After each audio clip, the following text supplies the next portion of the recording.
grew up in St. Louis, like kind of before the gangbang era kind of started. I actually grew up when it started. Yeah. Like in 85. Okay.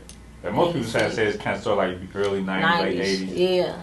But you said 85. Well, the tees and blues and stuff started in the 80s, 70s, 80s. But like the gangbang, the Bloods and the Crips, it started like when I was growing up in Walnut Park and walking to Wallbridge. Like I remember like niggas chasing, you know what I'm saying? Stuff like that. Like you couldn't wear a certain color. You ride down Beacon, you see all red. You know what I'm saying? So, yeah.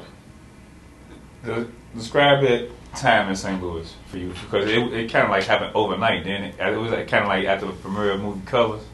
Yeah, Colors and Boys in the Hood. Yeah, it was crazy. Like I just remember like seeing people get jumped, hearing about people dying. It was all kind of stuff going on. So let me rewind back. So like I remember people getting killed when I was younger, but I saw my first murder when I was, you know what I'm saying, at the water tower, walking to the store. But I was saying, you know, they really was killing, but they wasn't killing like they are now. Yeah, I think it was more so targeted toward the person or the group or whatever towards what they wanted. Or if your ass walk down the street with the wrong color, you dying. Sure. Or getting jumped. That was crazy. Nowadays, it ain't really like that. I think probably since like the early 2000s, kind of when it started. Like, you know, I'm 31. I would say back then, you know, I kind of was in that, you know what I'm saying? So I would say my generation was like the last. It's the cross between the original, like the old school gang structure versus how it is now. I think from my generation on, that's when they started to become these cliques. Yeah, because I was a Crip too. I was a 6'0". So I'm a Crip too. You was. Crips got this look. Nah, I'm playing. Well, nah, like, I was a Crip. I was a 6'0", so. Yeah. I used to, that was coming up in Walnut Park too? Yeah, I used to be on Emma and Lucille and stuff. Oh, yeah. Ooh. Yeah. And you grew up on Genevieve? Yeah, I grew up on Genevieve, but I crossed over and started hanging out over there. Yeah, I didn't even know but how I ended up hanging out over there is because I was living in a group home on Mimica. Gotcha. Yep, and I ended up growing up with them, and we all ended up being cool. But I used to like. That's the one, Mimica and Emma? Right there. I got you. Thekla. Like I lived in a house right there on the corner of Thekla and Mimica. Gotcha. It was an old lady. I don't know. I think she passed away too, but yeah, that house condemned now. But I was like 13 living in that, 13, 14 living in that house with that lady. I was terrible. But I used to like, you know, walk through the neighborhood and stuff like that and start getting acquainted with people. And then like I got initiated. And that's how shit. Innocence then. Yep.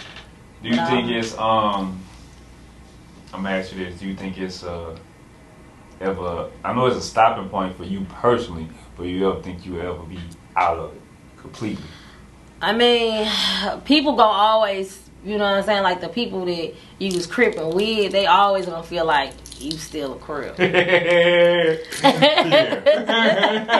But the people you was cripping with, they always gonna feel like, you know, it's like it's still in your blood, but I just don't, like I show it by like, see now I show it like in the way I decorate my house. I don't wear blue and gold no more, nothing like that, but like my whole living room is blue and gold. Gotcha. Got the blue in your hair? Yeah. So I'm saying, also, like, you gotta think about the enemies too. You did some stuff to some people. I didn't, thank God. I never did nothing to nobody. I ain't never killed. I shot somebody, but I ain't never killed nobody. You know what I'm saying? But I ain't never killed nobody. I ain't never did. I always been scared to, like, I don't want to do nothing that, like, you know. Now people, they that's what they going for. The young people now, that's the trophy. That's the trophy. I just thank God. Sad to say. Man, I thank God that my kids ain't in the streets. You hear me? I say this. You ain't never did it. it's a different feeling. Yeah. It ain't what you think it's gonna be. I already know. It ain't what you think it's gonna be. For real. I don't want to hurt nobody. I don't want to, like, anything that's going to separate me from my kids, I'm cool. Yeah. I don't want to do it.